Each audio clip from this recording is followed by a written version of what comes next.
2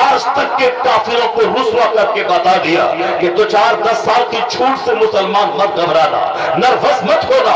اگر ہم تو 50-50 سال کی چھوٹ دیے، 400 سال کی چھوٹ دی ہے، یہ 10-15 سال سے کیا ہونے والا ہے؟ اللہ چھوٹ 400 سال کی فرعون کو دیا اور اسے جب پکڑا تو پانی میں ڈبا کے مارا۔ تو جو خدا 400 سال کی چھوٹ دیا ہے، وہ اگر 10 سال آج کے فرعون کو چھوٹ دے دے تو مسلمان کو نروس نہیں ہونا چاہیے، اس رب پر یقین رکھنا چاہیے کہ جو رب 400 سال کی لمبی سلطنت دے کر ڈبا کے مارتا ہے، وہی رب ہے جو آج کے فرعون کو بھی تاپا کے مارے گا، رسوا کرے گا، ذلیل کرے گا۔ اسلام نہ کبھی مرا ہے نہ مرے گا، اسلام کا دشمن مرے گا، اس کی بنیاد کٹے گی، اس کا نام و نشان مٹے گا، دشمن مٹے گا، اسلام ہرا سبحان اللہ سبحان اللہ، نعرہ تکبیر، نعرہ رسالت، جشن فیضان مصطفیٰ، مفتی شہریار خان رضا صاحب قبلہ۔ باتیں بنانے کی جگہ نہیں، یہ عبرت کی جگہ ہے۔ آنکھیں کھول کے دیکھیے، آنکھیں کھول کے اپنی حقیقت کو پہچانیے۔ چکنی چپڑی باتیں چوک چوراہے پہ مت کیجئے، اسلام خطرے میں آ گیا۔ مت بولیے کہ ہم اکھاڑ دی جائیں گے، گاجر مولی کی طرف پھینک دیے جائیں گے، ایسا نہیں ہوتا ہے۔ یہ دنیا اللہ کی ہے جس اللہ کو ہم سجدہ کرتے ہیں، یہ کائنات اس خدا کی ہے جس خدا کی عبادت سارے ایمان والے کرتے ہیں۔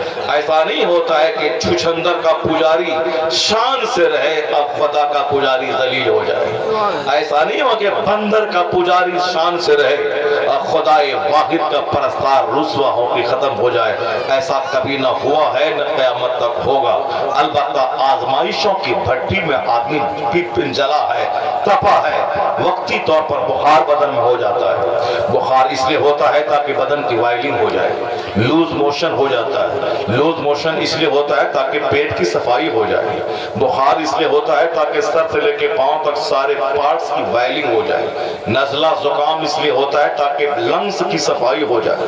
یہ بیماریاں ہمارے لیے ضروری ہیں۔ بدن میں پھوڑا پھنسی یہ مرض اس لیے ہوتا ہے تاکہ ہمارے بدن سے تمام فاسد مادے اسی پیپ کے راستے سے بہ جائیں اور بدن بالکل ریفریش تازہ ہو جائے۔ جس کی آنکھ نہیں دکھتی ہو، آنکھ سے پانی نہیں نکلے، اس کے نابینا ہونے کا ڈر رہتا ہے، لیکن جس کی آنکھ دکھے، پانی نکلے، نابینائی کی جڑ کٹ جاتی ہے۔ جس کو بخار نہ ہو اس کا بدن بالکل ڈیمیج ہونے کا اندیشہ ہے، لیکن جس کو بخار آئے پھر چلا جائے اس کا بدن ریفریش ہو جاتا ہے۔ حضور فرماتے ہیں بخار کو برا مت کہو، یہ بخار تمہارے گناہوں کو اسی طرح مٹا دیتا ہے جیسے لوہے کی بھٹی میں لوہے کا زنگ صاف ہو جاتا ہے۔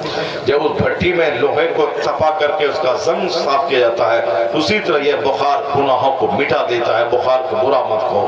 پھوڑا پھنسی یہ برس کی بیماری، کوڑ کی بیماری کی جڑ کاٹ دیتی ہے، کاٹ دیتا ہے یہ پھوڑا، اور یہ آنکھ کا آنا یہ نابینائی کی جڑوں کو کاٹ دیتا ہے۔ اس لیے حدیث میں آیا ہے کہ وہ دعا جو کسی بیمار کو دیکھ کے پڑھ لے وہ بیماری اس کو نہیں لگے گی۔ الحمدللہ الذی عافانی مما ابتلاک بہ وفضلنی علی کثیر ممن خلق تفضیلا۔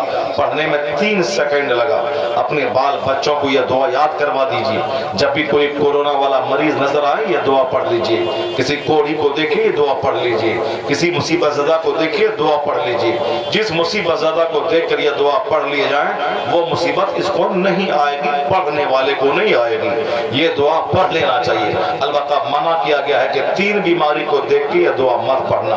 ایک بخار والے کو دیکھ کر، ایک آنکھ جس کی آشوب چشم والے کو دیکھ کر، اور ایک وہ پھوڑا پھنسی والے کو دیکھ کر، اس کو دیکھ کے دعا مت پڑھنا، چونکہ تینوں بیماری بدن کے لیے ضروری ہے، صحت کی وائلنگ کے لیے ضروری ہے۔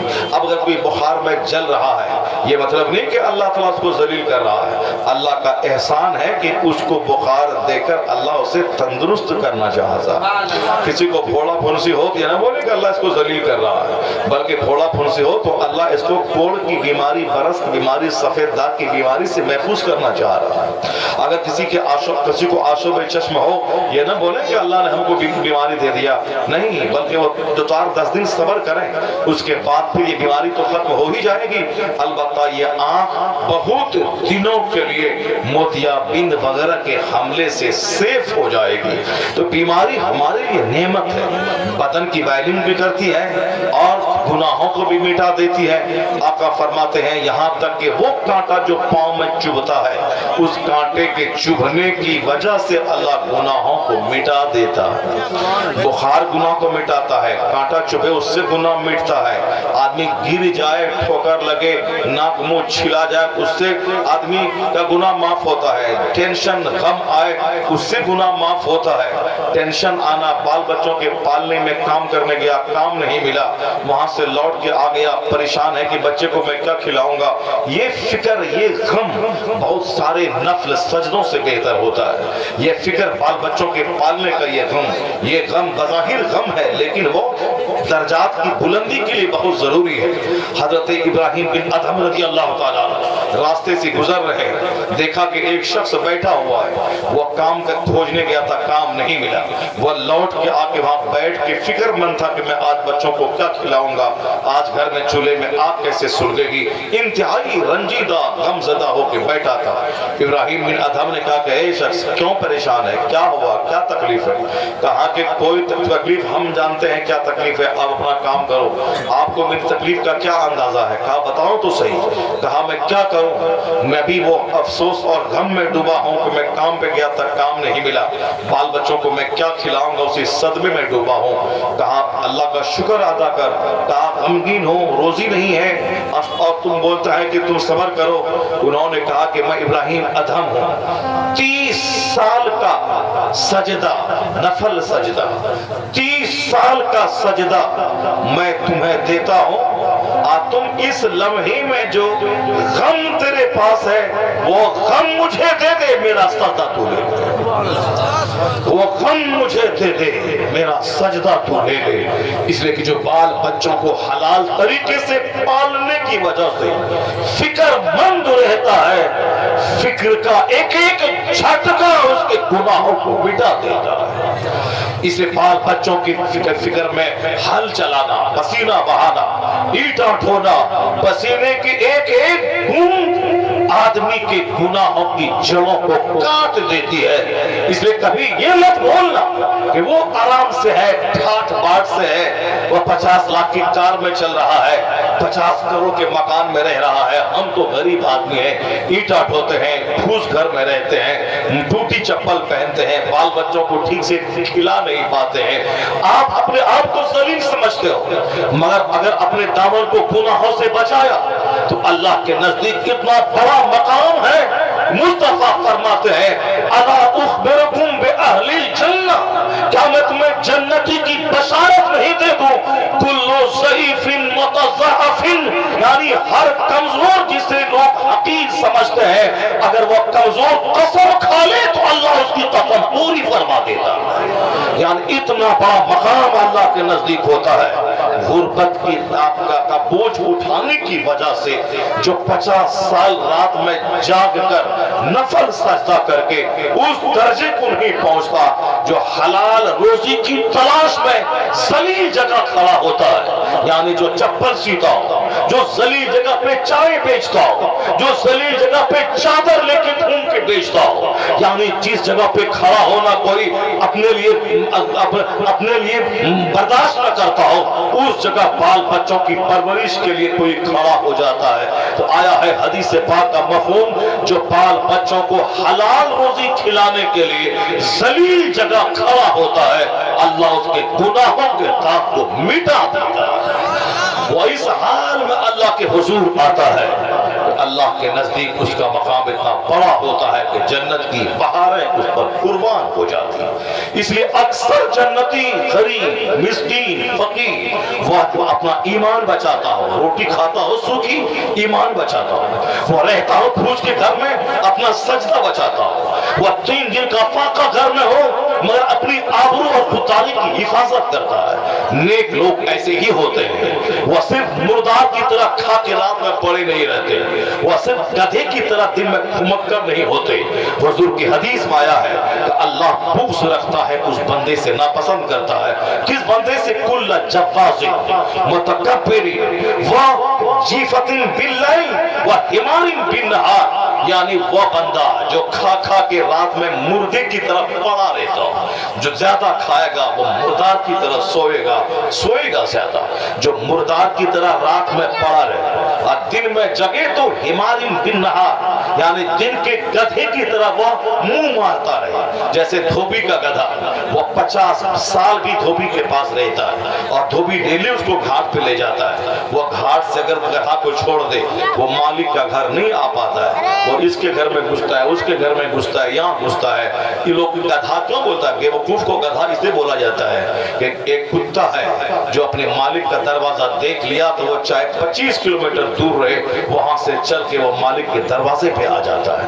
بکرا بکری کوئی کسی کے پاس بیچ لے 2 سال پالنے کے بعد، وہاں بیچ دے، وہاں رسی ڈھیلی ہوئی تو وہ دوڑ کر کے اپنے مالک کے پرانے مالک کے گھر پہ آ جاتی ہے۔ یہ مرغی ہے، اس کو چھوڑ دیں، یہ مرغی دوڑ کے اپنے مالک کے گھر آ جاتی ہے، پھر یہ بیچ بھی لے تو، لیکن وہ گدھا ہے دھوبی کا کہ 50 سال بھی اپنے مالک کے پاس رہے، شام میں جب واپس آتا ہے تو مالک کے گھر کا راستہ بھول جاتا ہے، اسی لیے اس کو گدھا بولا جاتا ہے۔ گدھا مطلب بے وقوف، ہم کو لوگ اسے گدھا بولتے ہیں، بے وقوف سے کہتے ہیں جس کے پاس عقل نہ ہو، وہ گدھا دن میں جو گدھا کی طرح منہ مارتا رہے۔ حدیث میں آیا وہ حمار بالنہار، دن میں گدھا، کبھی اس دکان میں، کبھی اس دکان میں، کبھی اس چوک پہ، کبھی اس چوک پہ، کبھی یہاں پان کھانا جھوٹ بولنا، وہاں چائے پینا جھوٹ بولنا، وہ پان کی ڈنڈی میں چونا ایسے کر کے ایسے منہ میں لپیٹنا جھوٹ بولنا، اور گٹکا وہ شدھ پلس اور راج سری اور رجنی گندھا پھاڑنا ایسے منہ میں ڈالنا اور منہ یہاں دینا وہاں منہ دینا، اور سج دھج کر کے اپنے گھر سے نکلنا، سرجا پور چوک پہ جانا 1 گھنٹہ تک، اس کا منہ دیکھا اس کا منہ دیکھا، اس دکان میں اس دکان میں، 1 گھنٹہ گزر گیا، شام ہوگی گھر چلا آیا، یعنی دن میں گھمکڑ کی طرح گھومنا اور رات میں کھانا کھا کے مردار کی طرح پڑا رہنا، خراٹا لینا، خراٹا لینا، رات میں خراٹا لینا، مردار کی طرح پڑا رہنا اور دن میں گھومنا۔ وہ اللہ بغض ناپسند رکھتا ایسے لوگوں کو کہ 8 گھنٹے کی رات لمبی گزر گئی، دور کا نماز تک نہیں پڑھا، جو عشاء پڑھے فجر پڑھے جماعت کے ساتھ اور رات میں دور کا تہجد پڑھ لے، وہ تہجد پڑھنے والا اگر پابندی سے 10-20 سال ایسا کرے تو دور ہے وہ سونا کمانے کے لیے سعودی عرب جائے، وہ اگر لوہا میں پھونکتے تو لوہا گولڈ میں تبدیل ہو جاتا ہے۔ کنٹینیوٹی اللہ کو پسند ہے، یعنی لگاتار، ایسا نہیں کہ ایک دن جگہ 10 رکعت پڑھ لیا اور دوسرے دن 1 رکعت بھی نہیں پڑھے، نہیں، کنٹینیو۔ اللہ کے نزدیک وہ عمل پسندیدہ ہے، اگرچہ وہ کم ہو ادوامھا، مگر وہ ہمیشہ پرماننٹ وہ کام ہوتا رہے، 2 رکعت پڑھیں۔ اور حضور نے فرمایا من صلی العشاء فی جماعت کانما قام نصف اللیل، جس نے عشاء کی نماز جماعت سے پڑھی گویا اس نے آدھی رات کھڑے ہو کر اللہ کی عبادت کی، آدھی رات کی شب بیداری کی۔ وہ من صلی الفجر فی جماعت کانما قام اللیل، یعنی جس نے فجر کی نماز جماعت سے پڑھی گویا پوری رات جاگ کر اس نے عبادت کی، عشاء جماعت سے فجر جماعت سے، اب سو جائے بیچ میں پوری رات عبادت کا ثواب ملتا رہے گا۔ یہاں کون جماعت، کیسی جماعت، عشاء پڑھا تو فجر غائب، فجر پڑھا تو ظہر غائب، یعنی یہ ہے کروڑوں میں کوئی پرفیکٹ نمازی ہوتا ہے جو 5 وقت کی نماز 5 جماعت مسجد میں ادا کر لے، یہ کروڑوں میں کوئی ہوتا ہے، اسی لیے جنت میں کروڑوں میں کوئی جائے گا۔ امام صاحب کو کہتے ہیں کہ مقرر کے نذرانے کو مت دیکھیے کہ 40,000 ایک رات میں مل گیا، 50,000 مل گیا، ہوائی جہاز سے چل رہا ہے، کیا ان کی زندگی ہے، اٹریکٹیو پرکشش زندگی ہے، نہیں، یہ چاہے وہ 1000-50,000 کا لفاف ایک رات میں لے لے، اب پلین سے چلے، اگر یہ نماز پڑھ بھی لیتا ہے تو ظہر یہاں اسٹیشن پہ، عصر پلیٹ فارم پہ، مغرب وہاں کھیت میں، عشاء وہاں جا کے جلسہ گاہ کے کمرے میں اگر پڑھ لیتا ہے، جو نہیں نہیں پڑھا تو اس کی بات ہی چھوڑی. جو پڑھ لیتا ہے کبھی ایئرپورٹ پہ, کبھی ریلوے اسٹیشن پہ, کبھی راستے میں, کبھی کمرے میں, کبھی جلدی سے ٹائم نہیں ہے تو 2 رکعت فرض پڑھا, کم سے کم فرض ادا کر لیتا ہے. مگر جماعت نہیں ملتی ہے, مسجد نہیں ملتی ہے. لیکن وہ مسجد کا امام صاحب جو 5,000 ٹکا مہینہ کماتا ہے, 5 نماز با جماعت مسجد میں تکبیر اولیٰ کے ساتھ اور آگے مصلی پہ جہاں ساری رحمتیں وہی نازل ہوتی ہے, تو 50 کروڑ اس نعمت سے محروم ہو کے کمانا ایک طرف, نماز پنجگانہ با جماعت مسجد میں ادا کر کے 5,000 کمانا ایک طرف. مگر یہ مولوی صاحب لوگ ہم لوگوں کو بولتا ہے دل بہلانے کی باتیں ہیں یہ سب, آپ دل بہلانے خوش کرنے کی باتیں کہتے ہیں. چلو تو پیسہ بھی نہیں ملا اور صبر بھی نہیں ہوا تو گیا کام سے. کم سے کم وہاں نہیں ہے جماعت اور مسجد, کم سے کم پیسہ ہے, اور یہاں نیت صحیح نہیں ہے تو پیسہ بھی نہیں ہے, اور پھر جماعت اور مسجد ملنے کے بعد بھی کوئی فائدہ نہیں ہے. صبر کر لینا. قابل رشک کون مومن ہے؟ اب دوسری حدیث سنیے, آقا فرماتے ہیں ان اخبط الناس عندی, حضور کہتے ہیں میرے نزدیک قابل رشک وہ مومن ہے. کن کے نزدیک؟ مصطفیٰ کے نزدیک. ہماری کیا حیثیت ہے, آپ کی کیا حیثیت ہے؟ ہم اور آپ کے جیسا آدمی وہ گیدڑ کھٹیا, یعنی جس کی کوئی حیثیت ہی نہیں ہے. کسی کے پاس داڑھی ہے تو اخلاق نہیں, کسی کے پاس اخلاق ہے تو داڑھی نہیں, کسی کے پاس نماز ہے تو دوسرا اخلاق نہیں, اخلاق ہے تو نماز نہیں. نماز پڑھتا بھی ہے تو کوئی لاکھوں آدمی میں اکثر آدمی چھٹ جائے گا, کسی کی قرات صحیح نہیں, کسی کا سجدہ ٹھیک نہیں, سجدہ کرتا ناک لگی ہے تو پیشانی نہیں, پیشانی لگی ہے تو ناک نہیں, ناک پیشانی لگی ہے تو پیر کی انگلی نہیں. ابھی میں نے ایک مولانا صاحب کو آدھی دوپہر میں دیکھا, ظہر میں ہماری مسجد میں آیا نا, باہر سے میرا دوست رشتہ دار دوست میں سے لگتا ہے جان پہچان والا, وہ بمبئی میں کئی سال 30-40 سال رہ پڑا ہے, اور وہ ابھی بوڑھا ہو گیا. اور ابھی میں نے جب میرے آگے نماز پڑھ رہا تھا میں نے دیکھا کہ پاؤں کی کنڈیشن, میں نے کہا یہ آدمی جو 25-30-40 سال نماز پڑھوایا ہے وہاں, آج کا کنڈیشن یہ دیکھے کہ پاؤں 10 انگلی کا پیٹ زمین سے لگنا ضروری ہے.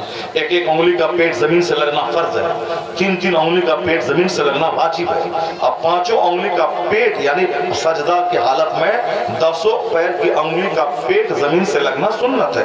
3 انگلی نہیں لگی رہی تو نماز واجب الاعادہ. ایک انگلی اگر نہیں لگی رہی تو نماز سیدھے سے ہوئی ہی نہیں, چونکہ ایک انگلی کا پیٹ زمین چلنا فرض ہے. اور یہاں کسی کا 5 انگلی پورب کی طرف تکتی رہتی ہے, اور وہ بولتا ہے کہ ہم سب سے بڑا نمازی ہے. اور کوئی انگلی اگر ٹھیک ٹھاک ہے تو قرات صحیح نہیں ہے, قرات صحیح ہے تو صاحب وہ رکوع میں جس طرح رہنا چاہیے وہ پوزیشن صحیح نہیں ہے. اور اگر سب پوزیشن ٹھیک ٹھاک ہے مولوی صاحب کا, یعنی رکوع سجدہ قرات تجوید سب ٹھیک ہے, تو اس کے بعد وہ دل ٹھیک نہیں ہے. یہاں اللہ اکبر اور دماغ کھیت میں چل رہا ہے. اب آج کل مقرر بنا بہت آسان ہے. لوگ بولتا ہے حضرت امامت بہت مشکل کام ہے. کوئی مشکل کام نہیں ہے, صرف انا اعطینا کل کوثر اور قل اللہ احد یاد کر لیجئے اور امامت کیجئے, کوئی دقت کی بات نہیں ہے. وہاں پہلے زمانے میں لوگ نظر رکھتے تھے کہ نماز فجر میں سورہ ملک امام پڑھے گا, سورہ دہر پڑھے گا, سورہ قیامہ پڑھے گا, سورہ مرسلات پڑھے گا, سورہ نازعات پڑھے گا, سورہ اما یتساءلون پڑھے گا, سورہ تکویر پڑھے گا, سورہ انفطار پڑھے گا, سورہ انشقاق پڑھے گا. مگر اب وہاں کچھ نہیں, وہاں دماغی پریزنٹ نہیں مقتدی کا. قل اللہ پڑھو فجر میں چلے گا, اب مسجد سے باہر پوچھو کہ کیا پڑھا, وہ سر کھجلا کے بولے گا کیا کرے, دماغی کام نہیں کرتا ہے. اب پچھلے جمعہ کو کیا تقریر ہم نے مسجد میں کی, 2 دن کے بعد پوچھئے کہ امام صاحب نے کیا تقریر کی. ارے کیا کرے, بیٹھتے ہیں مسجد میں, دماغ میں تو فطور گھر کا برابر رہتا ہے, کھیت کھلیان میں تو کیا کریں. اسے ایک تقریر رکھ لے امام صاحب کافی ہے, کوئی دقت کی بات نہیں. وہ ہر جمعہ کو وہی تقریر کرے, کوئی پوچھنے والا نہیں ہے کہ ہر جمعہ کو الگ الگ ٹاپک پہ نئی تقریر کیجئے. آج کل بہت آسان ہے امامت, ایک تقریر رکھ رہے وہی ہر جمعہ کے دن عید میں بقرعید میں وہ کرتے رہیں, کوئی پوچھنے والا نہیں ہے. وہ انا اعطینا کل کوثر قل اللہ احد وہ مغرب میں پڑھیں, عشاء میں پڑھیں, فجر میں پڑھیں, کوئی بولنے والا نہیں ہے. وہ پہلے امامت بڑی سخت تھی, جبکہ ایک مہینے کے بعد سورت کا ریپیٹیشن ہوتا تھا, اور تذکیر و تانیث پہ, الفاظ اور جملے پہ, مواد پہ, میٹر پہ, سب چیز پہ پبلک کی نظر رہتی تھی. حضرت آج جمعہ کا آپ نے خطاب کیا, الفاظ بگڑ رہے تھے, جملے بگڑ رہے تھے, فلاں تذکیر و تانیث کی غلطی ہو گئی, فلاں جگہ آپ نے جملے کی سیٹنگ صحیح نہیں کی, مواد آپ نے غلط بولا, لگا, قرآن کریم کی آیت کی تلاوت آپ نے غلط کی, آپ نے حدیث نہیں پڑھی آج کی تقریر میں. وہ لوگ تھے جہاں امام بنتا تھا تو وہ پرفیکٹ امام, جب مقتدی اس قدر باریکی پہ نظر رکھتا ہو تو امام کا کیا عالم ہوگا.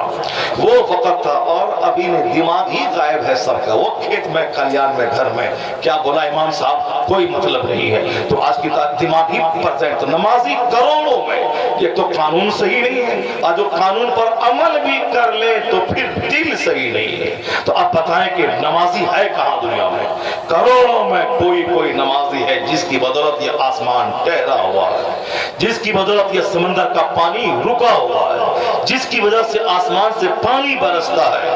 آیا ہے حدیث میں بے زبان بچے کا خیال نہ ہو, اب بے زبان جانور کا خیال نہ ہو, تو ایک بوند پانی آسمان سے اللہ نہیں گرائے گا.